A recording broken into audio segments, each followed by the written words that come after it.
narrate my own profile. But my duty is not to sell myself as a slave. It is to share with you, to understand what made me to become the person I am today, to be of service to you. At the age of maybe 12, my teacher at primary 6, Mr. Abdullah Jai, Serekunda School, wrote to my father and indicated that this young child needs attention. If given support, this person could be of service to this country. I went to St. Augustine's High School and I happened to attend a symposium addressed by Stuplica Michael. And the eloquence of the gentleman, the subjects he raised, made me to devote my life that day to serving Gambia and Africa. At that time, my level of consciousness had not reached the level of the world as a whole. I had to go through a process to really transcend these boundaries and see myself as servant of humanity at large. But that day, I made a commitment, and I remember at St. Augustine's, there was a problem.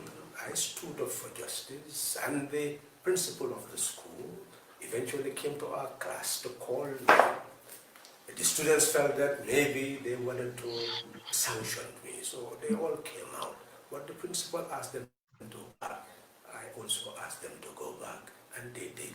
And we spoke and resolved the problem. That is what maturity is all about. That is what leadership is all about. It goes with discipline, a sense of purpose, a sense of direction. I left this country with that ambition to prepare myself to be of service to my country, to my people. That is why when I went to Rabon Gap High School, at Form 4, I was taken to grade 11. And with this sense of direction and purpose, I had to excel, appreciated by my fellow students, the peers, as well as the administration. I was the only African, only person of color in that school. But because of my conduct and my capacity to serve, I had made a room for others to come and study in that school. But one thing that shaped my life is a statement I read, that the unexamined life is not worth living. I started to examine every aspect of life, including what I consume. I saw smoke as something that is destructive, anything that is intoxicant, destructive to my mind. So I started to reject anything that was destructive to my mind. I looked at wealth, I demystified it. I looked at the watches and the shoes and clothes people wear and felt that, well, what they wore was from animals, from the vegetation, and therefore my skin was superior to all those things. So consequently, what I consumed was very limited, and I appreciated whatever I had, and saw nothing that I would envy that another person had. I looked at wealth in general, that if you have 1,000 houses, you can only live in one house. Many clothes you can only wear one. Many shoes you can only wear a pair. No matter whether you kill a bull a day, you can only consume something very small. If you consume more than what you should consume, of course you will become sick. So in that sense, I began to see that the human being needs limited material things. Ultimately, you'll die and leave it behind. So this enabled me to develop values. So that when I left Robert Gap and went to School of the Ozarks, which is a college established for students who could pursue excellence, but by virtue of the poverty of their parents, they are unable to do so. They were provided with all the facilities needed there to be able to work. and study. There, my aspiration was to learn as quickly as possible to leave that place and come back to serve Gambia, to serve Africa. Yes, my professors were very generous. They saw my critical mind, for example, anthropology classes. They will show me the Native Americans, how they performed witchcraft, how they lived in these huts, and they presented it as if this is their culture, their tradition. But to me, their culture was thwarted by centuries of exploitation and oppression, and I will tell my professors this, that no, these people with development will not be living as they are living. They accepted my critical mind, and that helped me to continue to think of the type of relevant knowledge that will be of service to my country. When I finished school in 3 years, college in 2 years, with A's being given to me in sociology classes and psychology classes, I just felt that the professors were very good human beings who appreciated critical mind. And when I examined what I learned after finishing my college, I discovered that still there was a vacuum. This is why I devoted myself to reading the classics in economics, in politics, in sociology, in philosophy, in order to equip myself. This is when we also established the African Youth Movement for Liberation and Unity, a study circle of many African scholars whose major intention was to learn as much as possible so that the relevant knowledge will be utilized for the building of the African continent. People that I could remember being part of that movement is Dr. Karanga Kane, who has passed away.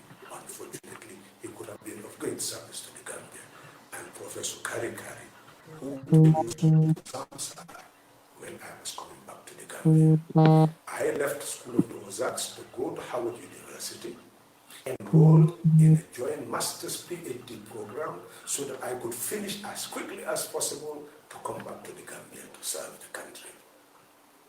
During that period, I came to the Gambia in 1977 and met Samsar with the intention of building the same study circle so that even if I were to go back, that study circle will continue to train new Gambians to know exactly how we can deliver the type of service that will eradicate the poverty of our people.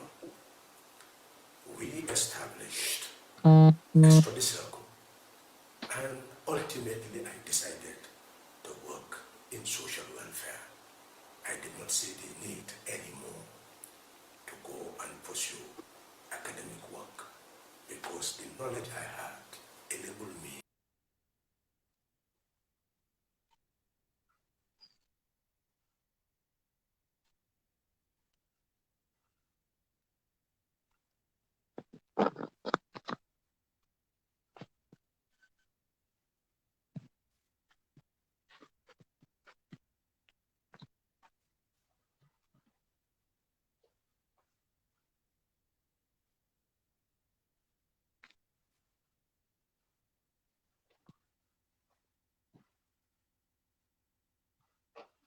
Yeah, hello, Kex. Yeah, Sulaiman. Do you hear me? Yeah, I'm hearing you loud and clear. Wonderful.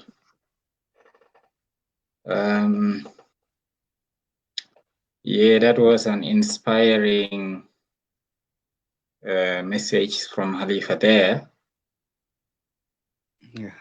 talking about his early childhood development and how he got to where he is today.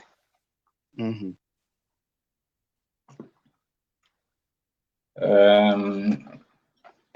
Again, it shows how determined and committed the guy has been. Yeah, that was from his childhood stage until today.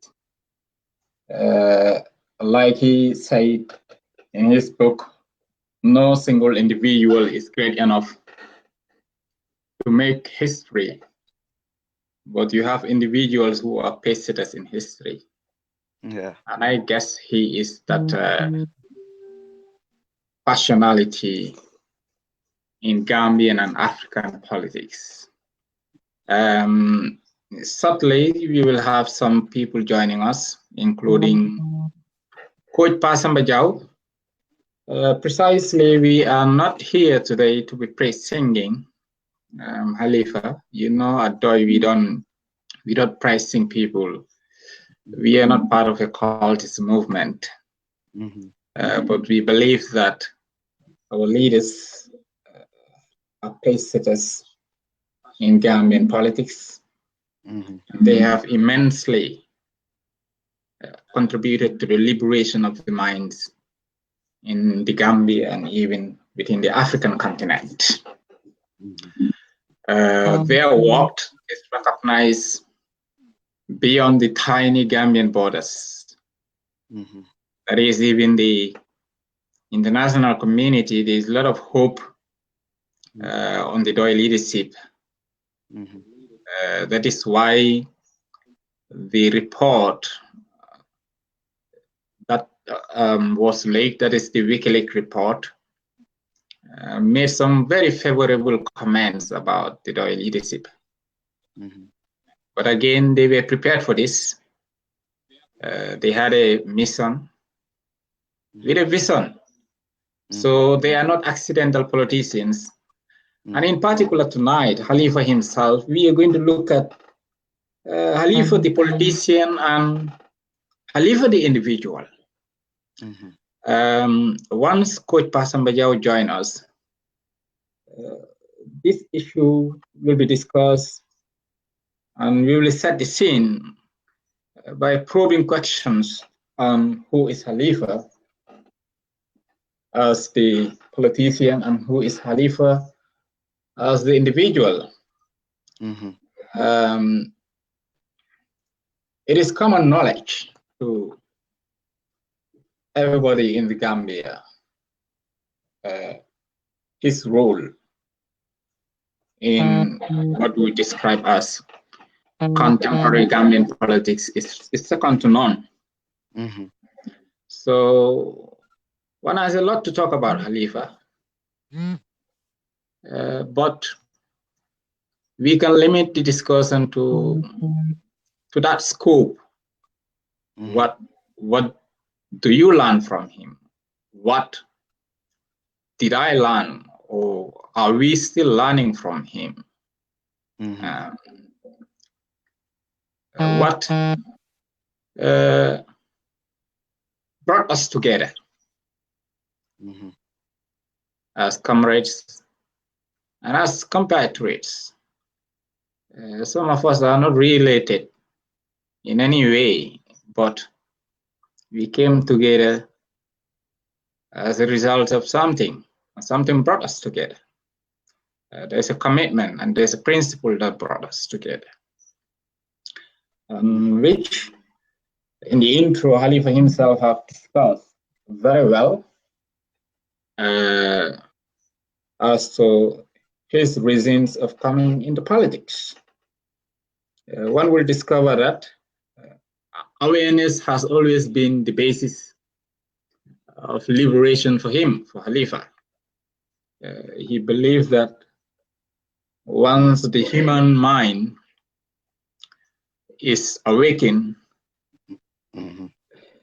that is the time that particular human being would be seen as a human being with rationality. That is the ability to think and make decisions based on reasons, which is what politics is really and should be about.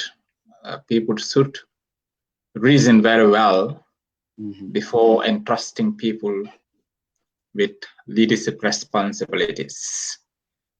But to keep the ball rolling, Kex, well, I will just let you come in and have one or two words out there. Then we can formally get into the discussion. Thank you very much, Suleiman, for having me in this platform today, which coincide with the very person whom we are talking about, 66th birthday today. which is Honorable Halifa Sallah. Halifa Sallah is somebody who is very unique in our Gambian politics. This is a man that I know back in 2003. Up to date, I'm still learning from Halifa Sallah. He keeps inspiring me every day and night. This is a man which I have no better word to describe him. But this is a man who have respect for human beings, respect for rule of law. This is a man who wants a good governance. This is a man who wants people-centered development. This is a man who wants to see each Gambian live in liberty, dignity, and prosperity. This is the man who don't want to see any Gambian go to bed hungry. I can name and name and name. I will not have a better word to describe Honorable Halifa Sallah Suleiman, to be honest. This is a man I will respect for the rest of my life. Thank you very much. And I have seen my niece Tukulur saying that so now Doi also got his own live platform. Well, yes, we do this. I think it's really fundamental and important to us to effectively participate in the public discourse by making an effective and efficient use of the social media, to have that transnational connection with Gambians abroad, people like you, to remind you, probably some of you are aware of what DOI stands for, but I think it's still important to provide that refresher for all Gambians to remember what the party stands for. And again, for us, we are here to set the standards case. We are not here like the Sonkodus used to do, or what they are good at, howling at insulting and all those sort of things. But for us, this is just the beginning, and we are hopeful to bring in experts to provide the experts' knowledge and then contribute towards shaping that Gambian mindset about democratic principles, norms, and values, which is beyond personalities, beyond ethnicity, beyond religion, and beyond all sort of beliefs, strongly built on solid democratic foundations. We have Coach Pasamba Chow joining us, Kex. Hello, Joe. Hello, Suleiman. How are you, sir? I am fine, thanks. Welcome. Thank you. And Uncle Kex, how are you? Thank you very much, Coach. Well, I think it seems that we are younger than him, but Coach looks more fresher than me and Kex. I don't know whatever reason. Oh, yeah.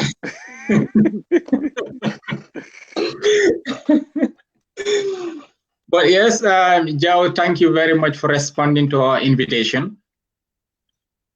I cannot afford to miss this. Yes, as we've been kind of running through what needed to be discussed. Fundamentally, here we are not to kind of praising an individual, but to recognize his role in contemporary Gambian politics. And here is a person who kind of devoted his entire youthful life, and I would call his life, to do away with all sort of privileges and worldly gains, as he was explaining in his audio at the beginning of this program, to rub his shoulders with the poorest of the poor across the length and breadth of the country, and going through a lot as an individual, as a politician. But again, we cannot elucidate it better than you, Coach. You've worked with this man for a very long time, far, far better than maybe some of us. We are very small boys, or toddlers, in fact. And the floor is yours. Tell us, who is Halifa Sallah, the politician, and Halifa Sallah as an individual? Well, thank you very much, Suleiman. When you told me about this, I could not resist it. I know, knowing Halifa now, he's like, oh my God, what has happened now? Everybody is wishing me happy birthday, because this is not something that he celebrates. If you know Halifa, Halifa is the humble guy. And the Halifa Sallah that you see in public is the Halifa Sallah that you see in private.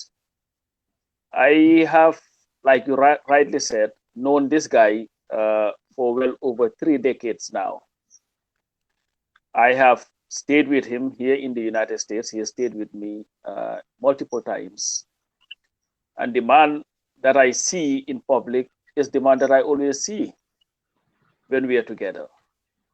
And I have been lucky and privileged, like very few people, to have sat with this guy to share some very intimate stories about his life, because Halifa does not like talking about himself.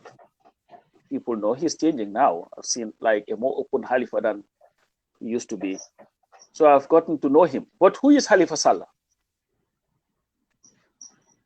In that video that you just played, he talked about his youthful life, going to studies in the United States, and was at Howard University, where he was doing his joint master's and PhD program before migrating to the Gambia to visit. And I think it was Professor Karikari who introduced him to Sam Sarr and said, you know what, there is this guy that you need to meet, Sam Sarr.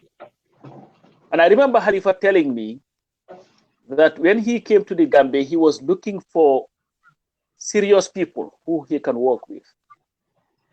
He met Sam. Sam was teaching at Gambia High School. He had a, I think, bachelor's degree in mathematics or physics. And when Halifa came to the Gambia on holidays and saw Sam, and saw the level of contribution that this man was making to the lives of the Gambian people, then Halifa felt that it would be a great disservice if he continues pursuing paper degrees when Sam Sarr was there contributing immensely. So he decided to stay. He worked with Sam.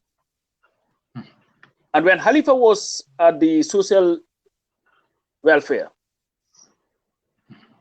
office, worked with people like Tukulor C, who I think worked under him.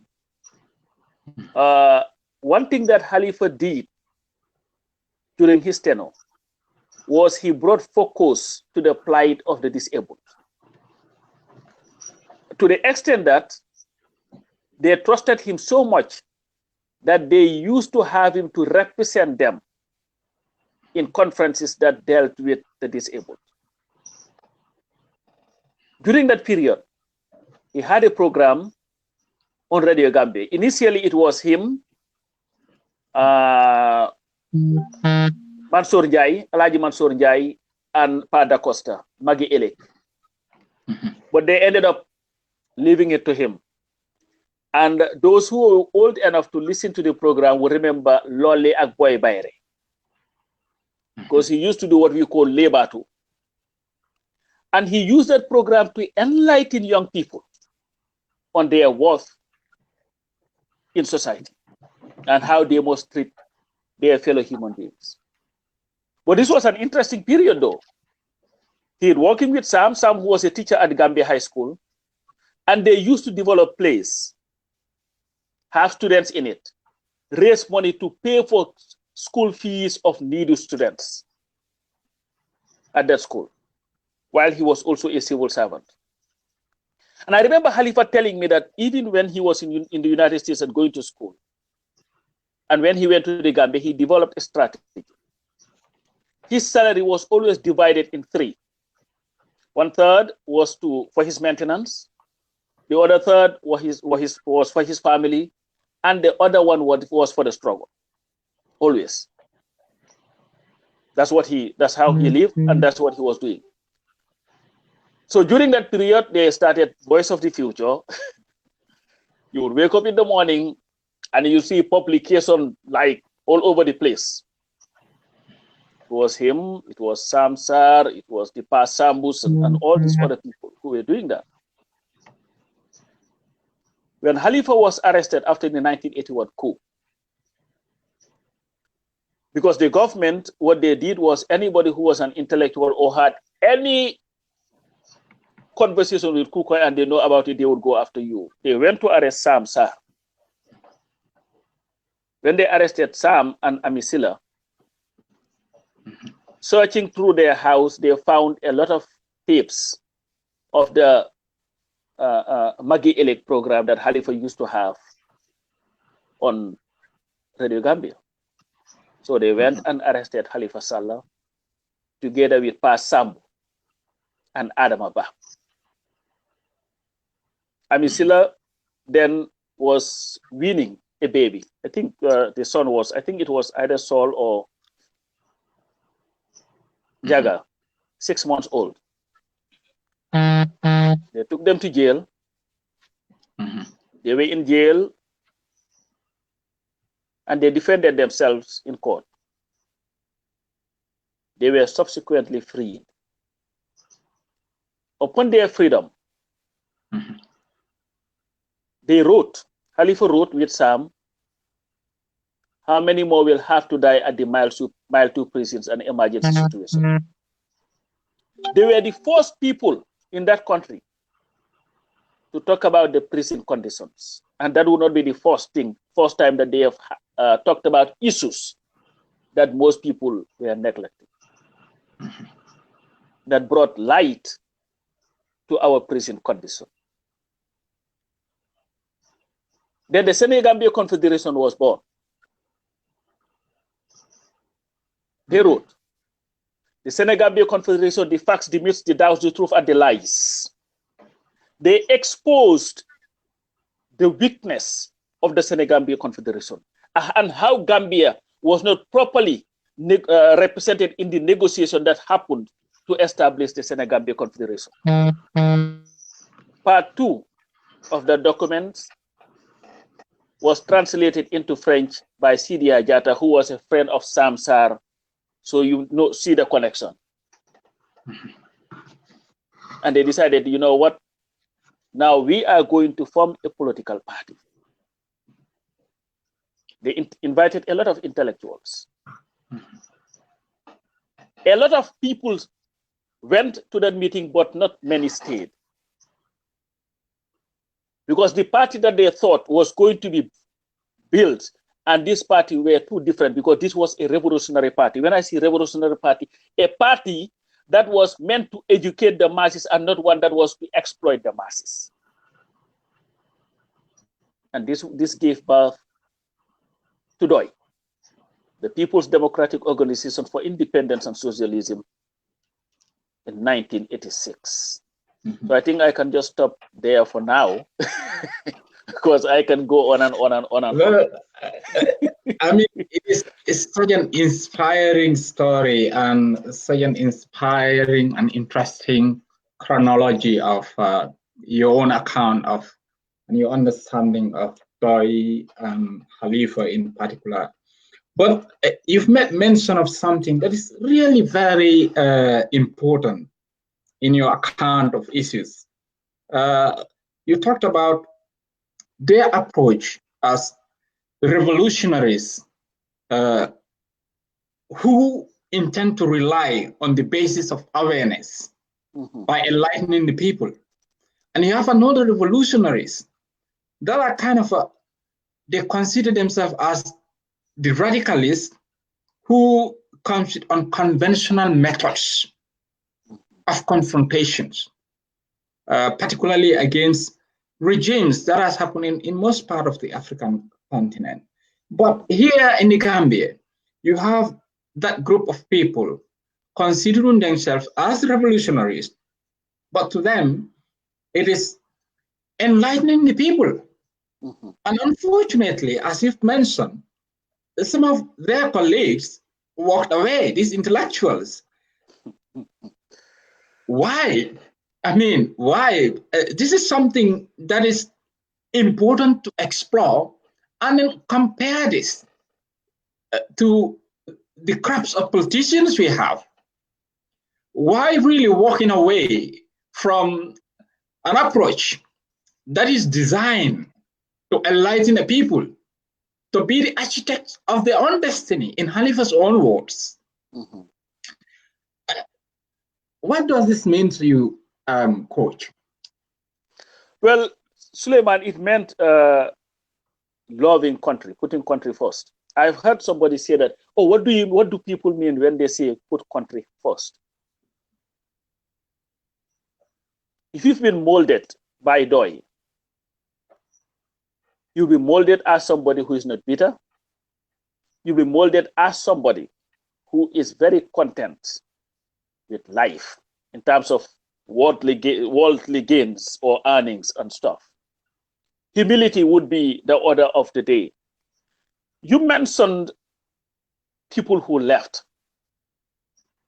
But when people left, they were those who were committed to the ideals of Doi. Because Doi went on to understand that they needed a voice. And for that voice to happen, they needed to create their own medium. They created Foraya. But they also understood that they also had to give back to society. They also started Nyakoi Nursery School.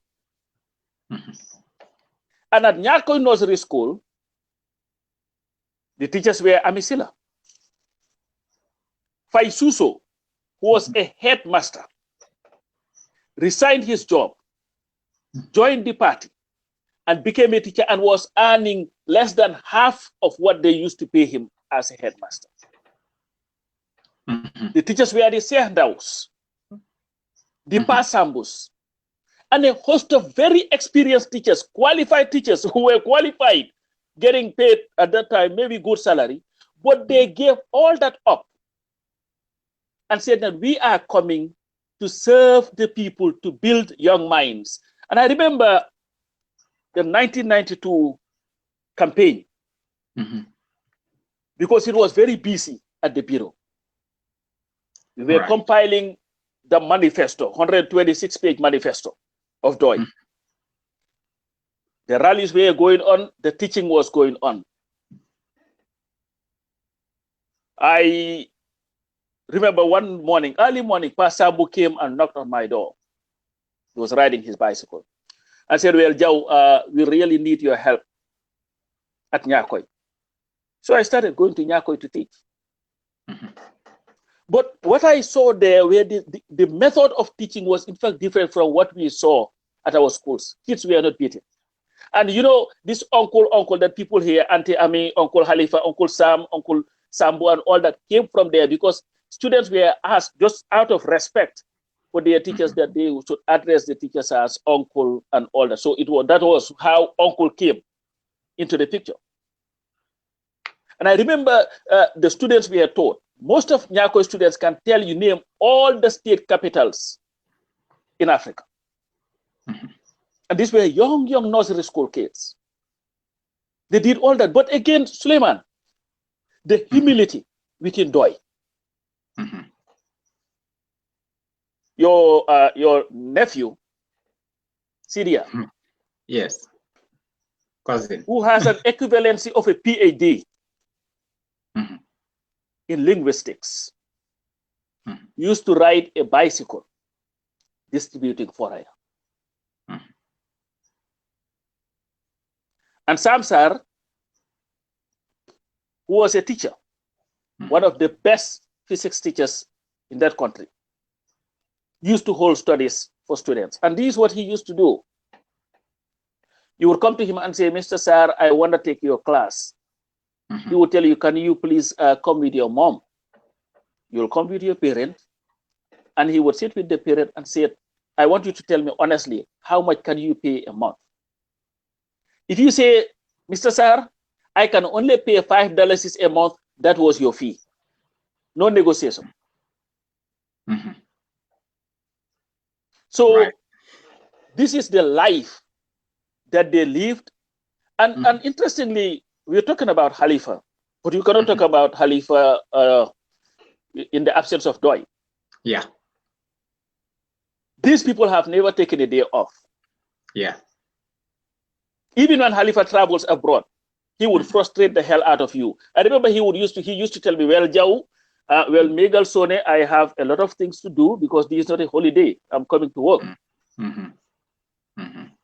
When he sits and is watching TV, there is a pen and paper. And when maybe C-SPAN and all that, he's just always taking information. He's writing, always. I remember even when we were establishing the DOI support group in 2000, we were sitting in a hotel room in New York. We had the discussion, and then it was, okay, let's work on it. And then the draft was written, and the rest is history. But like, this is the person who sacrificed his whole life, 42 years of his life, since he came to the Gambia, because Halifa came to the Gambia 1977, around that time. He'd never looked back. Yeah, he did mention that in his video from 1977 to 1978, what he did was to establish the African Youth Movement for Liberation and Unity. So clearly, from a youthful stage, he knew what he wanted and he got that vision. But for him, that vision would have to be progressively implemented or being carried forward. And that is to create understanding or to create awareness for Gambians on economics, on politics, and societal issues in general. But again, you did mention here something that is, I personally have seen that in Halifa. He has that principle and that self-discipline within himself. Halifa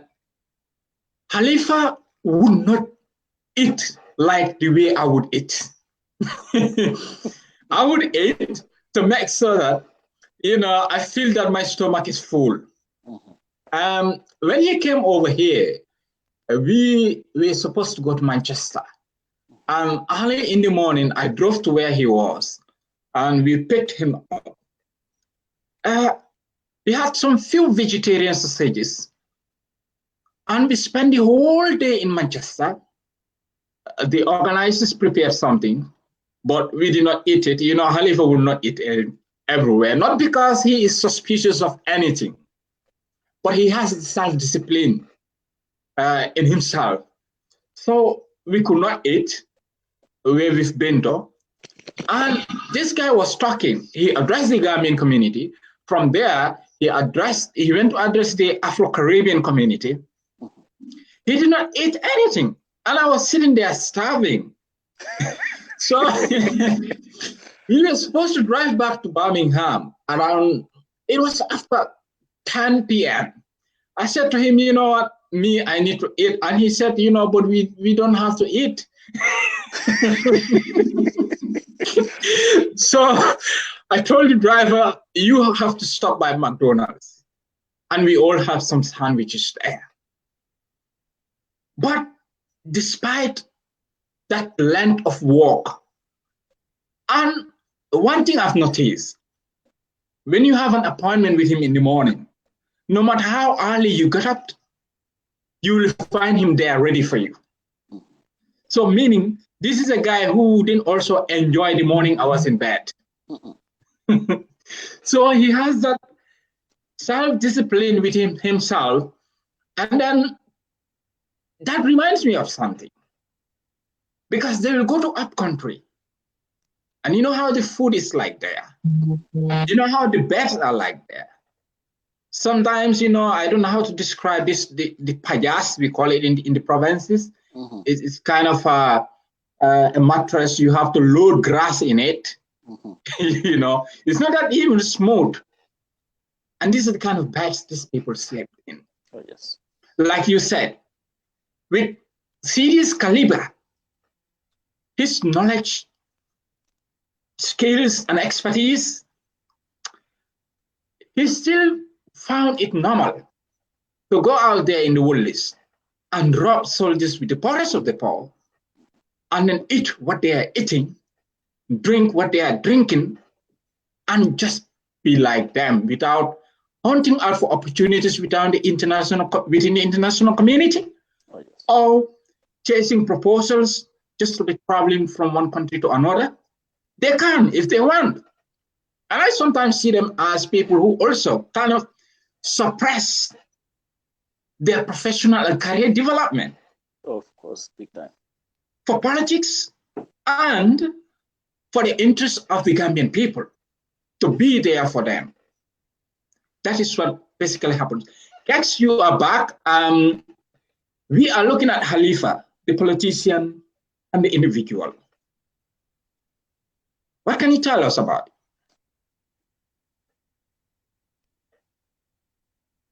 Is Kex sleeping? Kex, can you hear us? Yes, I'm hearing you loud and clear. Are you listening from another device? No. Are you using? Okay. Okay. Yeah, you can go ahead. About the wife. That's why he didn't hear you very well. Right. How did you know Halifa Kex? I mean, it's amazing that you have been central to Halifa's activities these days, from providing, I mean, visibility and online presence to all his activities. What brought you closer to Halifa, and how did you know him? Thank you very much, Suleiman. I met to know Halifa in 2003 when I was working with a company called Gampetroleum. This is a company run by Mohamed Basi. I know it's a common name in the Gambia.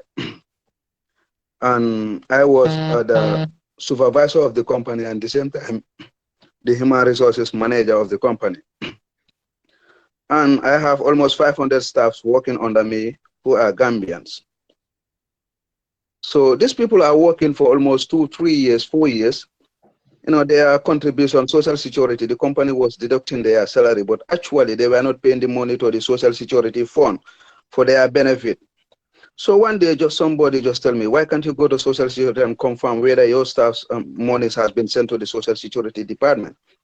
And I went there, I met one Gomez, and I told him that I'm from Gam Petroleum, I'm the human resources manager. I just want to confirm how much is deposited for my staffs. Then I made to understand that no single budget was contributed for these people. For almost 2 years, their salary has been deducted, 10% of their salary has been deducted, but this was never sent to the social security. So I said, no, this is not correct.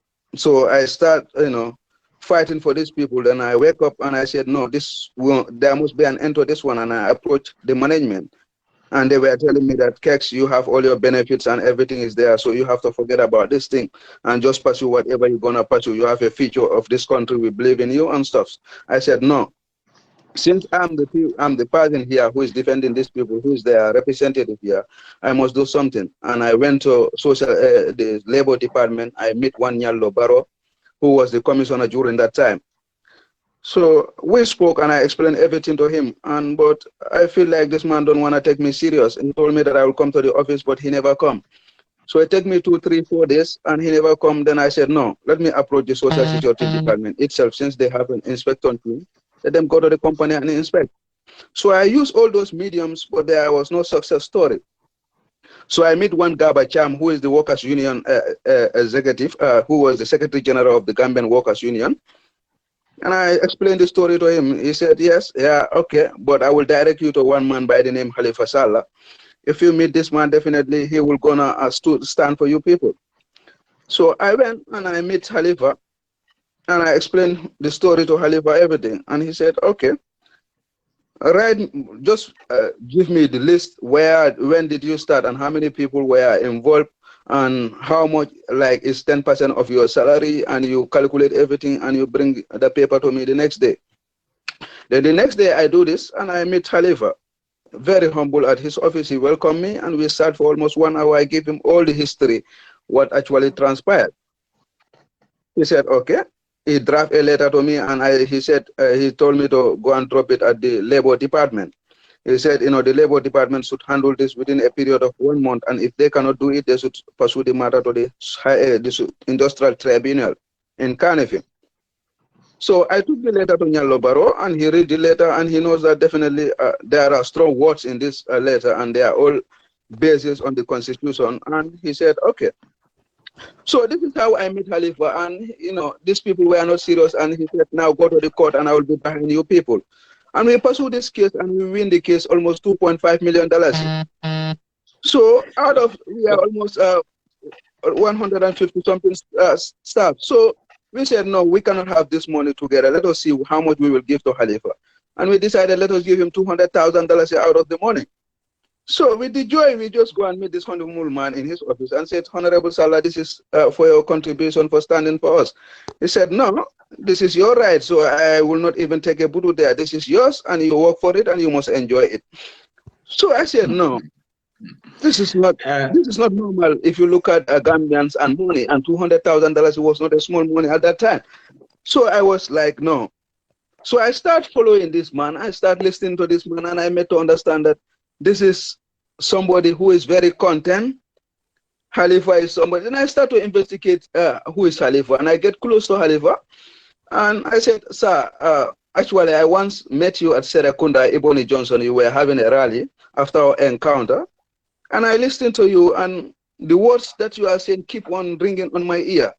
Like, this is the person who only wanna see Gambia live in liberty and dignity. So I start to look at the other parties, and I looked at what I see in PDOIS and its leadership is all about people-centered development. And I start to say, what can I contribute in PDOIS? If it is money, I don't have it. If it is maybe the knowledge, there are more people that are knowledgeable than me. But I have my manpower and I have my energy, and I will use this energy to promote this party's agenda till the day I will answer to the almighty call. Great. And since that day, I decided to follow PDOIS. But I made to understand Halifa is not just this type of person, but this is somebody who is content, because I find out, National Assembly members during his tenure, they were all given a land. But this man said, how can he take a piece of land when the vast majority of the Gambian people are renting? Some didn't even have a house. How can the president give him land and he take this? And you go, even his salaries, Halifa will tell me that my salary is back to my constituency.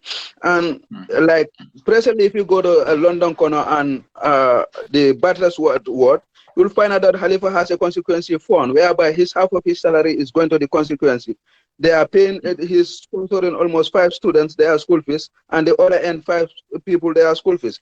You go and find out he have created a revolving fund whereby he support women by giving them $10,000, and they will start a business and they will pay the money and he will give to another person. This is what he have been doing. So this man is not even using the money that he have, but he's trying to, show the people that, when we are into power, this is what we're gonna do. We believe in people-centered development. And I once remember Halifa said, Kemaseng, I will, when I die and I leave a Gambia, that I plan, the Gambia to be a Gambia whereby every Gambian will live in liberty, dignity. I will not be somebody who will be comfortable in my graveyard. So which means that this man has already decided that he want to sacrifice all his life for the liberation of the Gambian, generally the Africa. He said when he left the United States of America and he came, he sighed and he said, where will I work for? He decided to go to the social welfare where you can meet the poor of the poorest so that he will know the condition they live, how they live, and what, is affecting them. And this is exactly what he did when, there are other institutions that are looking for him. So this is how I can describe Honorable Halifa Sallah and how I met Halifa. I mean, thank you very much, Kex. You have, in your account of what you know about Halifa and your interactions with Halifa, literally reveal three important elements. One, Halifa, the advocate for social justice, who will stand for the poor. Two, Halifa, the humanitarian. And three, Halifa, that content individual out there. And it is important for Gambians to know this. And I know some of these people, some of these things they do, they don't even want people to talk about it. Like Sidia would go and do things in Woolley, and he wouldn't even want you to make a Facebook post about it. Because for him, he feels that he's doing it, it's kind of a responsibility, it's his duty to do so. And he's not doing it to have any kind of a political gains out of it. But before we come back to Coach Pasambajau, Landing Nyasi, you are welcome. As we've been discussing, today we are looking at Halifa's role in contemporary Gambian politics. What's your take? Thank you very much, Suleiman, and thank you very much, Pasambajau. Thank you, comrade. Thank you very much, Kex. Thank you, comrade. Yeah, it has been a very wonderful deliberation talking about Nitki, the man, Halifa Sallah. Halifa Sallah is an upright citizen of the Gambia. He has sacrificed his whole life. He has sacrificed everything for Gambia. Everyone knows about this.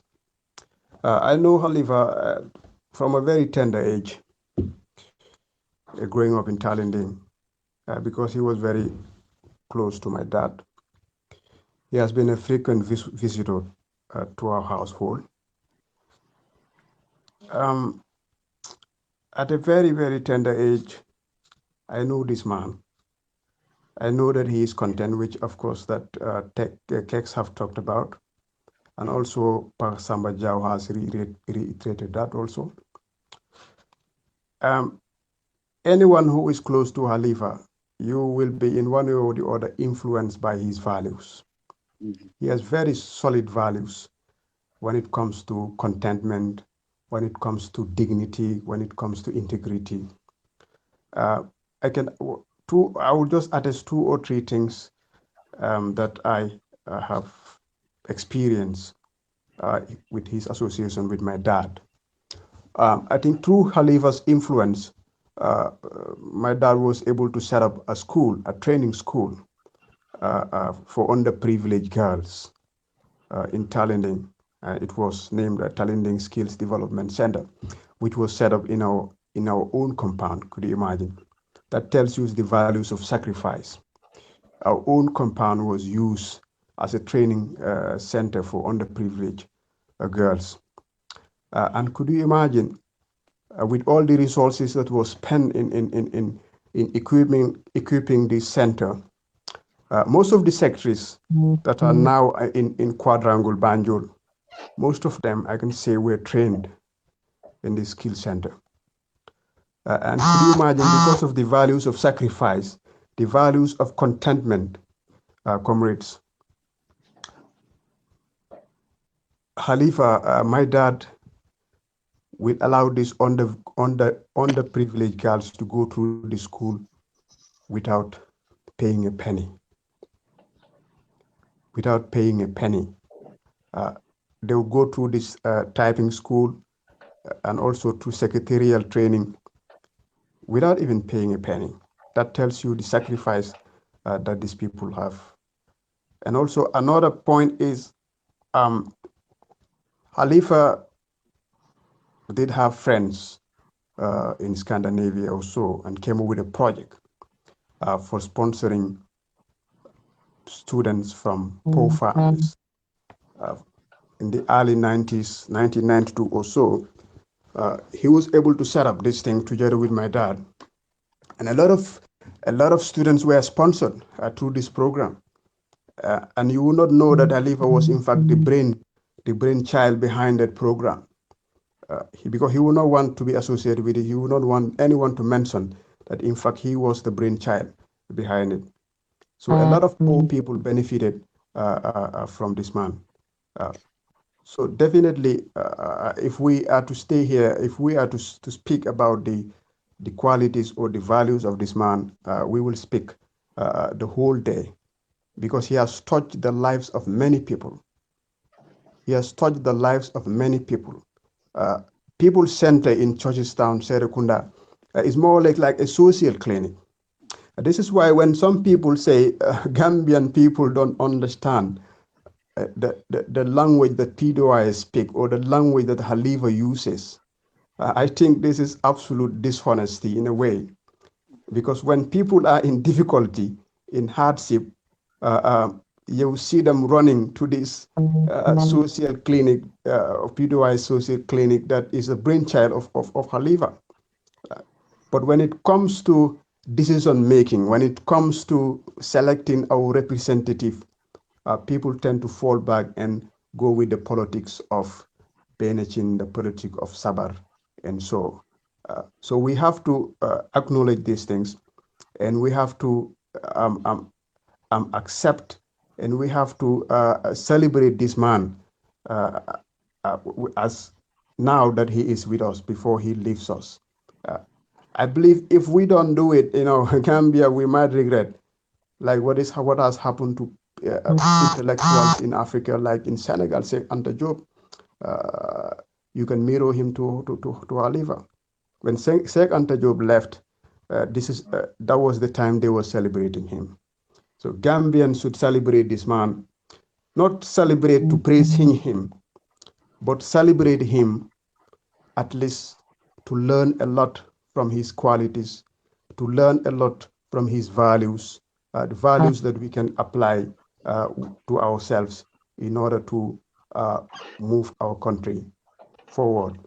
These are the few words that I wanted to say on Halifa Sallah. I will stop here. That's really brilliant. I mean, Landing, you've highlighted key component of what Halifa and his colleagues brought into Gambian politics, which is not just about Benachin and Brahma Sending, but about politics of policies and programs. And I think, if you ask me, this is one of the biggest challenges and the biggest hurdles Halifa and his colleagues have faced and are continuing to be facing in propagating their way through in Gambian politics. Because here you have different forces competing, right? Even the educated ones, which you would want to associate as the progressives here, are kind of countering what Halifa and others are fighting for. So to the extent that the politics in our country is deeply embedded to our culture and our mindset, and changing that is generational sacrifice. I mean, these people knew for a fact that when they were coming into politics, here is a population that CD would describe as a population of massive illiteracy, right? People who regard presidents and head of states as kings, Mansa. And you want to change that cultural mindset of a people who are virtually illiterate. That's a huge sacrifice, and there's a high risk associated to that kind of politics, and you risk of even failing in your approach. But we have seen how their approach has even saved the most contentious periods in Gambian politics. And again, I will come back to you, Koi Pastor Majau. You have had Landing's elucidation. Halifa as the person and Halifa as the politician the advocate for social justice. And this is a guy who stood for many people, some of whom their rights were violated on broad daylight. Just something similar to what Kex was explaining. There was one particular individual who was wrongfully dismissed. He stood for the guy, and the guy got a compensation. Here on the nomination date, we found this guy with the UDP entourage dancing to Kankuran dance. So meaning, really, he does what he wants to do for the Gambia beyond ethnicity, beyond political orientation. What's your take, Coach? Well, that is very true. I was there before People Center. People Center was new. People Center, I think, came around 2002, something like that. But at the bureau at Churchillstown, I used to frequent the bureau quite often. And I would see people, farmers mostly, who were dead PPP supporters. Maybe they were PPP or they were NCP. But like Landing said, when Gambians had a problem, they knew where to go to. And it was always the Doi Bureau. They would come, they would meet with Halifa, or they will meet with Sam or Sidia or Sehndaw or any of these guys. And letters will be written on their behalf. And answers, because that time the PPP government definitely used to respond to their concerns. But like Landing said, the party, in general, Halifa in particular, had always done tremendous amount of work in uplifting the Gambian people. That is why sometimes people get confused. Because if you look at Doi politics, it's not a very vindictive politics. It's not the politics of attacking people. You know, Suleiman, and I know this, like if you were to go today and start attacking another leader, chances are maybe Halifa would, well, I don't think that's the right way to go. Maybe we can stick to the policies and programs of the party. So if you've been really brought up in the politics of Doi, your focus would always be on the policies of the party and challenging other parties on their policies. I remember the 1992 elections. And before 1992 elections, Suleiman, one thing that Halifa had done with his colleagues for a very long time is to be the pace setters. Because the politics of programs and policies was introduced in the Gambia by Doi. Of course, parties used to have their manifestos, but nobody understood what manifestos were all about. Because when Doi came into the political field, they were able to discuss. For the first time, we knew how much a president was paid. We knew how much a president was giving per diems. We knew what the budget was, because when the budget speech was read, Fourier would publish it verbatim, and then they would come with a counter analysis of the budget. Gambians were introduced in the analysis of the world economies. When the ERP came about, that's why the other day, somebody sent me a video, this Nigerian politician, talking about how Nigerians are importing tomatoes, spending a lot of money. Then I saw it again on Facebook, and I said to them, this is exactly what Doi and Fourier and Doi and Halifa have been talking about since the 80s. Because this politics of wastage had been championed by Doi. This politics of importing everything and exporting nothing had been championed by Doi. Even if you listen to the 1992 video, the rally that Halifa did and the interview that Celia did, you would understand that they were lamenting these issues. How Gambia had been reduced to a groundnut producing country. And we've accepted that. Even though our land is fertile, we can be producing the fruits that they import from other countries. We can produce them locally. We can turn tomato into tomato paste. I even have a friend who would sometimes call Halifa Sallah tomato lokhati. Because how Halifa would say, "Su jele tomato gi jagar ko def ko ci lokhati, def ko ci ay pot di ko jaay." You know, that's what he used to joke. But coming back to the demystification of leadership, I remember the 1987 elections. Serakunda School. Sir Dauda Keraba Jawara decided to come to Serakunda School with an entourage. But they violated the election laws because you cannot canvass for votes on election day within 150 meters of the polling station. And Halifa was there, reminding people that Jawara was in violation of that law, telling voters, do not be intimidated by his presence. Vote your conscience, vote your mind. There are people who are watching, Elijah Job and others, they remember this. For the first time, Gambians were like, wow, we didn't know that somebody can talk to a president like that. Of course, Jawara decided to turn back and get in his car and left. Adababa, I see him watching, he was there. We saw in 1992, NCP, because Doi had the 126-page manifesto, but they also had a bullet point of issues that they were discussing from the manifesto.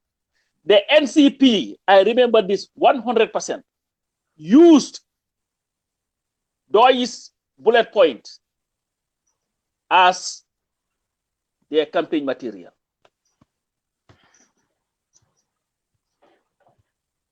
So they've gone through hell and back. They've been to jail, the First Republic. They've been to jail in the Second Republic. I had said here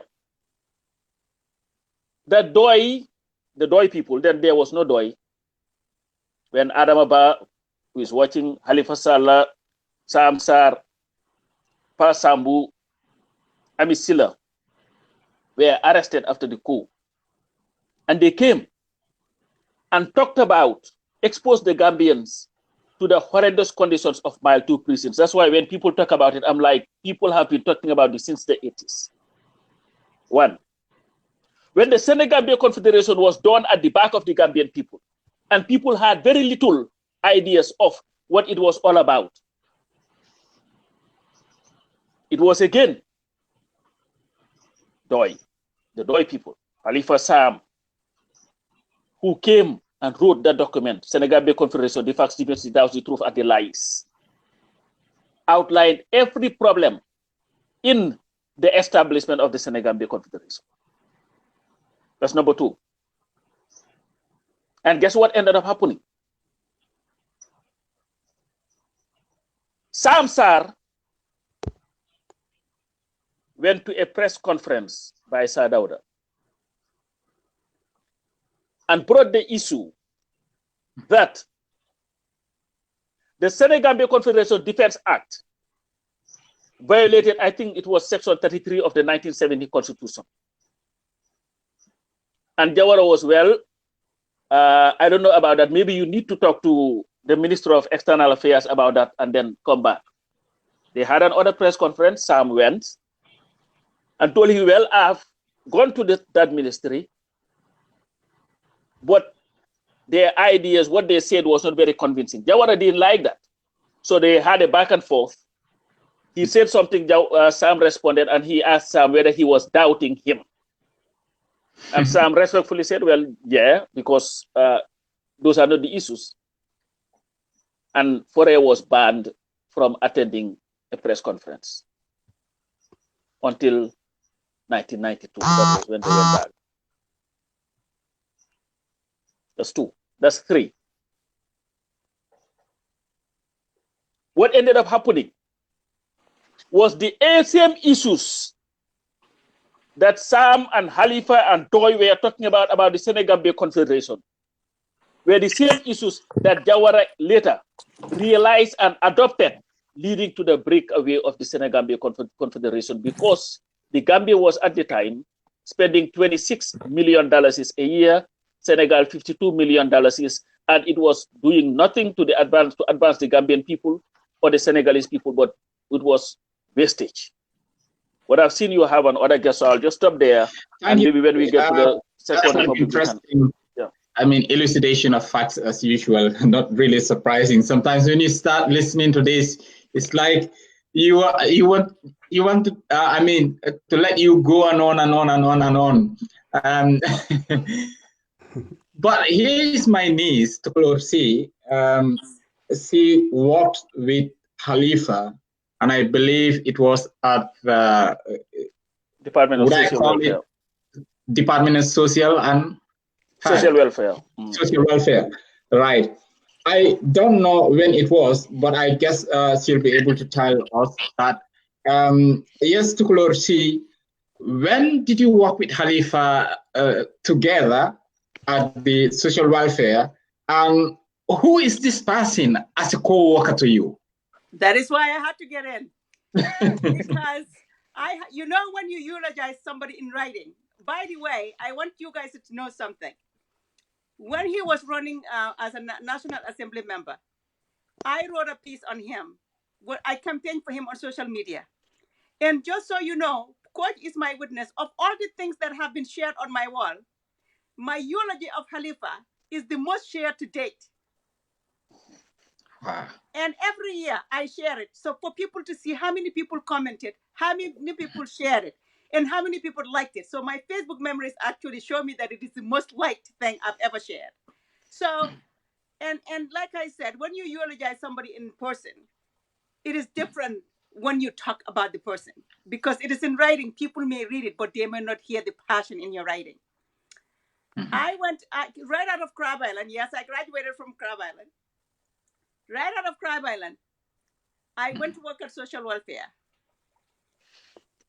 And Halifa Sallah was one of the people. Actually, I was his typist. Just so you guys know that.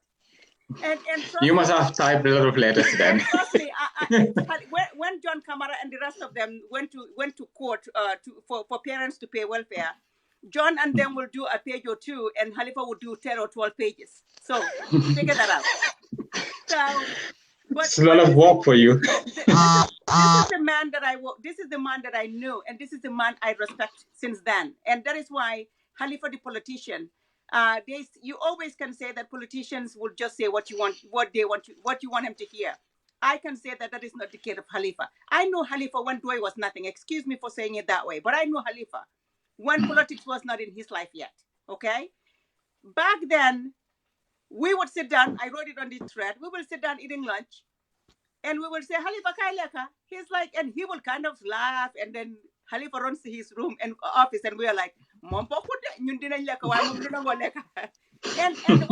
reason why he did that is because we were eating on government time, and Halifa wasn't going to be any part of that. Wow. He gave us money when we were broke. He gave us money to go buy Nyambe Nyebe in front of GPMB, because back then we were on Marina Parade. But Halifa never joined us. And one thing that I will never forget, and I wrote this when I wrote about Halifa. So here is Halifa. So women will come there because the families of the children are not, the parents of the children are not, giving them alimony or whatever. So they would come there and they'll sit down and they'll cry. They'll talk about their problems. So usually they will not even have fare to go back. So Halifa always digs into his pocket, gives them money. But at the end of the day, you see Halifa hitching a ride in the back of the GPMB trucks going back to Serakunda. And he did this on a daily basis. But every time the families come, Halifa, so I was always saying, is he working? We used to talk about him behind his back. We're like, Halifa nak mom hanarapel dafa ligay rek put dimale destitute families. Why mom nak mom? And he had these four outfits we call his uniforms. It was this very heavy haftan and kraplin with the pants to go with it. And Halifa alternated those Monday through Friday. That's all he wore. You would not see him dressed up like all of us would go to Tafes and buy. Halifa wore that uniform, is what we called him.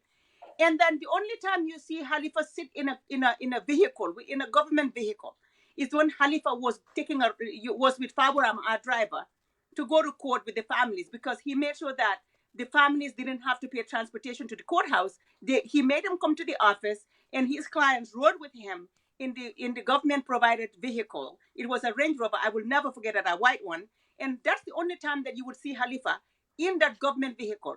After work, most of us who, I used to go all the way to Birkama, we will all jump into Faburama's vehicle, go to Serakunda and take a ride to Birkama. But you will never see Halifa there because that was after government time. So this is the Halifa I know. I can go on and on about Halifa. I remember one time, our director called Paja, and he has passed away, peace be upon him.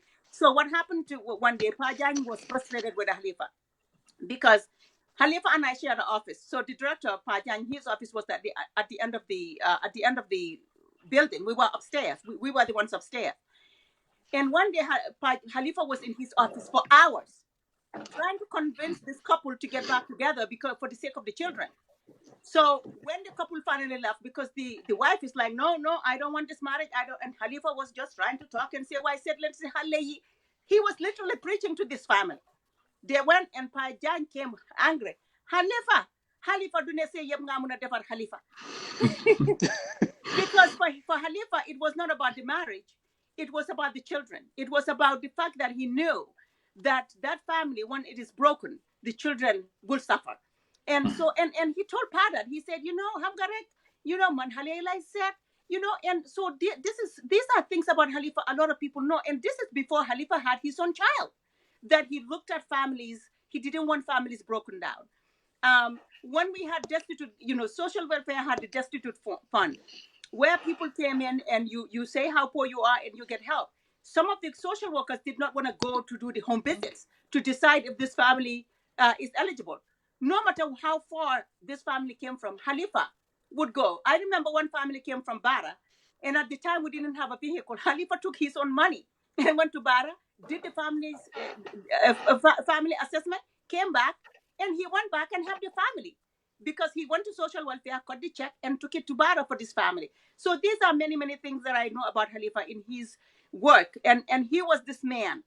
When Halifa came from court, we'll be sitting there just chatting, and then we see Halifa. People like me, I share an office, I'll run, and yeah, Halifa, so and it's not like Halifa was our boss. He was not our boss, but the guilt of his discipline. He was so disciplined in that job. He forced us to be disciplined when he was around. So when Halifa was around, we worked. When he left, we played. So I just wanted to come and eulogize him and just say, the people don't know Halifa the way they, if they knew the real Halifa, they will not disrespect him. They will respect him because I don't know many Gambians that are like Halifa. Thank you guys for letting me in. Thank you very much, Miss. That was a brilliant contribution. Thank you. Landing Yasi, back to you. You've had those wonderful comments about Halifa, that passing, and Halifa as a co-worker who really not although the gaffer, but his presence within his working area generates another atmosphere of kind of self-discipline among co-workers. What's your take on that? Yeah, I think Tukulor sees deliberation more or less affirms what we have been saying, or what Coach has been saying about Halifa, and what your very self, and what Kex, and what I said before. And that is, she has attested to Halifa's selflessness, and also quest for social justice.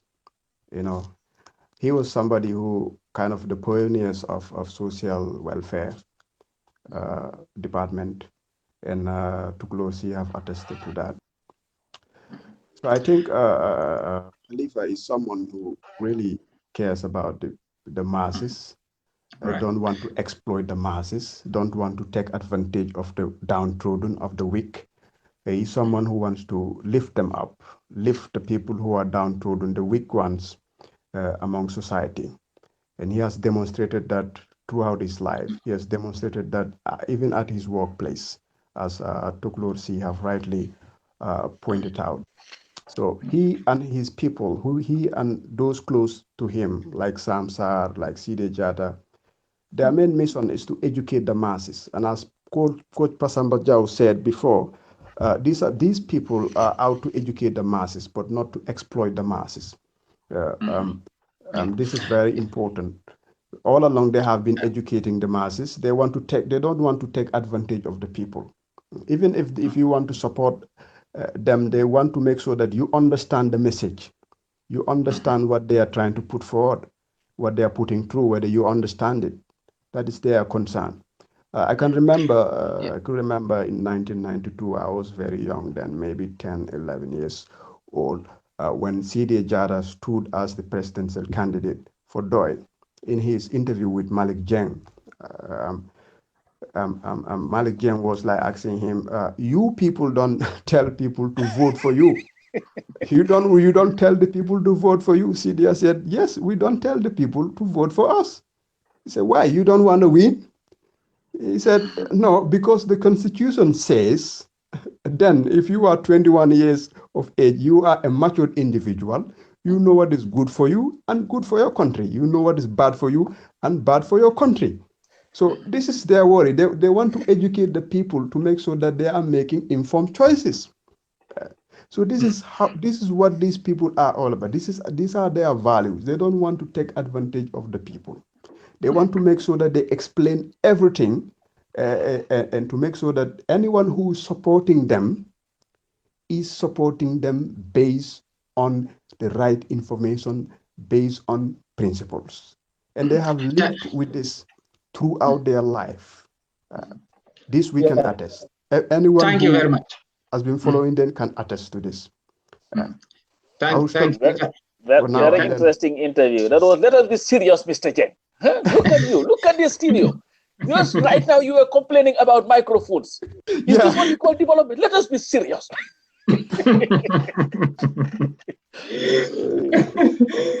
Well, that's it, yeah. Yes, and obviously we'll be wrapping up very soon. It's late in some parts of the world, particularly in Scandinavia. But Coach, if someone says Halifa is too old now, he should step aside, or he's too old to run, what is your take on that for another presidential election? Well, I believe that Halifa, I don't buy into olds and all this nonsense that people spew. Halifa has the intellect, he has the integrity, he has the patriotism, he has the vision, he has the foresight, he has the program, and he has the love for country to be able to salvage this country. I am of the view that the only party that can give the Gambia a new start is DOI. I'm not saying that other parties are not good parties.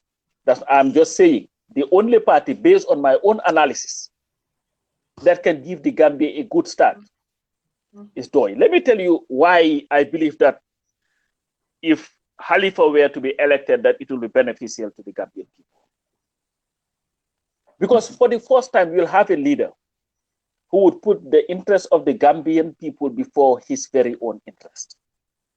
For the first time, we'll have a leader who would be humble enough that he would not want all these worldly earnings that these presidents are so consumed by. We'll have a leader who will not spend taxpayers' money to his own benefit. Let's remember who Halifa Sallah is.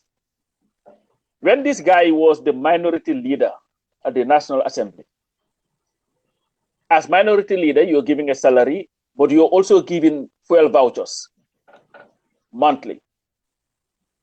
When Halifa lost his seat at the National Assembly, he counted all the fuel vouchers that were given to him throughout his 5 years in the National Assembly, every month, all of them, 60. He put them in an envelope, put his passport, the diplomatic passport that he was given, in an envelope, put the keys to the office in an envelope, and sent them back to the government. He did not use a single fuel voucher. And let's look at Halifa and his vision. I had mentioned here that this is the guy who exposed the crisis at the Mile 2 prisons. Today we are talking about it. He was the guy who saw the disadvantage of the Senegambia Confederation to the Gambia. The government of the day, they resisted. Later when they listened, we know what ended up happening. This is the guy. When 1994 came, when Jammeh came to power, went to them, when it was very convenient for Halifa and Sam to have said, you know what, that's fine. We've been struggling all along. These kids are new. Let's go. They offered them ministerial positions. They rejected it. I remember, Suleiman, I see when that guy was having that interview talking about, oh, well, Halifa Sallah, they were invited at the State House and all that nonsense. And Halifa was giving me reason why he would not go to the State House. I don't think Halifa had ever set foot in the State House. Maybe during Barrow, I doubt it. And he was, well, if I were to go there on his behalf, would I be going there? To talk about what? When he rejected a ministerial position together with Sam, they were vilified in the country. I remember people telling us, you guys were here criticizing Jawara, now they've given you this thing and you don't take it. Just like what happened now. When decree number 4 came, actually decree number 1, they wrote a communique telling this the coup leaders that they needed to convene a national conference to pave the way for a return to democratic rule. When decree number 4 came, I remember that August day, it was August, I think it was August 5th or something. I was sitting at my job. Then Sam Sar called me and said, well, Jaw, Sidia and Halifa will be going to the Department of Education to sell foray in defiance of decree number 4. I immediately took transportation, went there. Sidia was clad in a foray t-shirt. Halifa was in his, what Musa Jang would call mom's reo. They were selling foray, and I saw the council members, they were avoiding eye contact as they were passing by going to State House. Maybe they were trying to find a solution to the problem. Then they got arrested on a Friday when they were just getting ready to go to Birkama to sell those same forayers. Jammeh was interviewed on BBC, and he said these people were just looking for cheap popularity. Other politicians like Sirif Diba were saying, good for them. They are troublemakers. They raised the alarms of dictatorship. People did not see it. Then later, the same people who vilified Halifa in the pages of the Daily Observer came back and apologized to him and Sam for that vilification and agreeing with them that what they saw was right. When it came to coalition, they insisted that unless we have a program-led coalition, we will have a problem. They were vilified. Even in the diaspora. I remember Halifa saying, you know, for change to happen, you have to build a wave. Unless that wave is built, you're not going to get that change. People started, what is he talking about, wave? But we saw what happened in 2016. It was a wave of people. We saw what happened under NAD. The program-led coalition shook Jammeh so much that he had to call Obasanjo to come. That was when they had that MOU that if he were to be defeated, how he was going to be treated. NAD was destroyed. The same formula of NAD was used to build 2016 coalition. Jammeh was gone. When they were giving out ministerial positions, everybody is aware of that here. I remember talking to Syria one day, he was so angry. He was, Joe, I cannot understand some of these people. Everybody is clamoring for ministerial position. And we are telling them, we should get technocrats to run this government and let's go to the National Assembly. What did they say to Halifa? Dafa jalos, dafa anyan, buguta ligay, and all these things. When he said there is no system change, which you uttered and got him in a lot of trouble, Suleiman. Today, those who vilified him for saying there is no system change are the ones using those same words. So meaning that Halifa has had a track record, a track record of vision and foresight. And I believe that if Halifa were to be the president of the Gambia today, we will see the end of political patronage. Because Halifa Sallah would not be inviting thousands of people at the State House to have a Garwale or a Tesante. We will see a president that would focus on working for the people. We will see a president who would not be creating foundations that are funded where people do not know. We will see a president who will not be taking state money and saying I'm buying cars for people. We'll see a president who will be so content that if he were to travel, he would not be traveling with 50, 60 people. He might go deliver a speech. And if Halifa ever has the opportunity to stand before the world and the United Nations to deliver a speech, what a day that would be. So I believe in spite of age, I believe he has the acumen to steer our country to where it ought to be, and that will be a Gambia of liberty, dignity, and prosperity. Slave. Wonderful, beautiful, Coach. That was really inspiring again. Like you said, Halifa is, I don't know the right word to describe this. Like I was telling someone the other day, when I was in Germany some time ago, and we had that conversation in a hotel room, he told me, there are certain things he told me, obviously, based on current affairs, that I will not divulge. But if not the level of my exposure, and with the little education I have, I would have been that person who will see this guy as a prophet. Because he was sitting right there on his text, on his computer. He was analyzing everything to me, like what is going to happen. And exactly that's what happened. Where it is about sacking of ministers and all those kind of stuff that is happening, and the kind of strategic consolidation going on. He predicted all these things to me. But that's him. And that's why we call him the doyen of Gambian politics. He mastered the art of Gambian politics, and he understood the terrain very well. Kex, you are back. We are nearly gone, but I'll give you 2 minutes to say one or few things based on what has been said, and then to landing, then we can have a good night. All right, thank you, Suleiman. I will just start from where Coach stopped in regards to, people saying that, Halifa should retire now because he is aging. And I have the same principle with Coach. I don't believe in people saying young people should take the ownership of this country. What is important in this country, what we have to understand at the first place, Gambia need a development. We are not yet developed.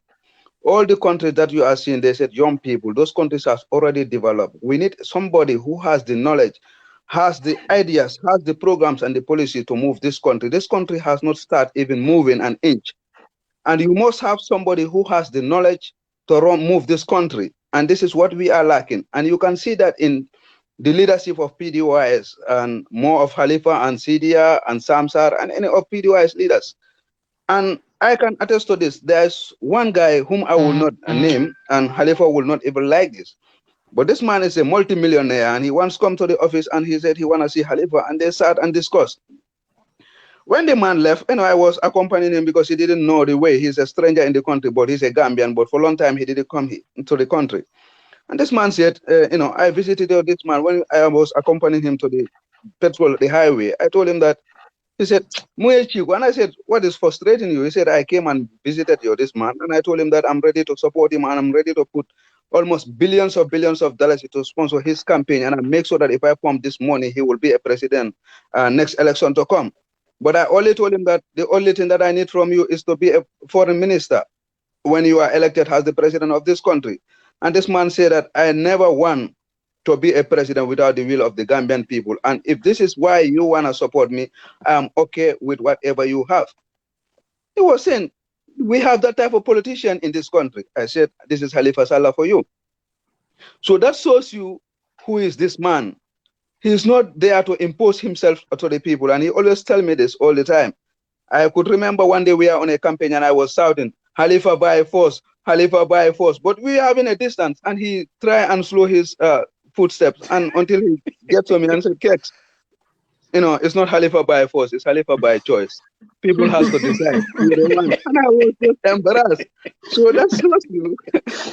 This man. So Halifa, this is Halifa for you. You can just say whatever you want to say, but Halifa is the perfect guy for the Gambia if you want to move. Thank you. Landing, same question to you. Is Halifa too old to run? Yeah, thank you very much, Saul. I don't think Halifa is too old to run. Halifa is not yet 70, and Halifa has been tested, and he has passed the test. And what Gambia needs now is a leader who is not greedy, a leader who is ready to sacrifice for a greater good. Halifa has those qualities. He has been tested. He has been given positions of responsibility. And with the highest level of discipline, he was able to run that responsibility without any issues, like National Assembly seats. He has exhibited those great qualities of a leader. So we still need him at least to set the foundation. And once the foundation is built, of course, the young people can come in. This all talk about young people. Gambia have been led by young people from the colonial days. Sadauda took up the mantle when he was young. And then Yaya Jammeh, when he came, he was quite young. Barrow, the same thing. What have they done for Gambia? Messed the whole country up. So I still support Halifa. I think when we have him, he will not be someone who will self-perpetuate himself. The politics of patronage, like Pasamba Jau said, will be over. There will be no politics of patronage. If Halifa is a president, he will not be having Garwale sessions at State House. That will not happen. And of course, he would stick to his words because he's a man of his words. You know, I think we should give him a chance again, and Gambia will be very lucky to have him as a president.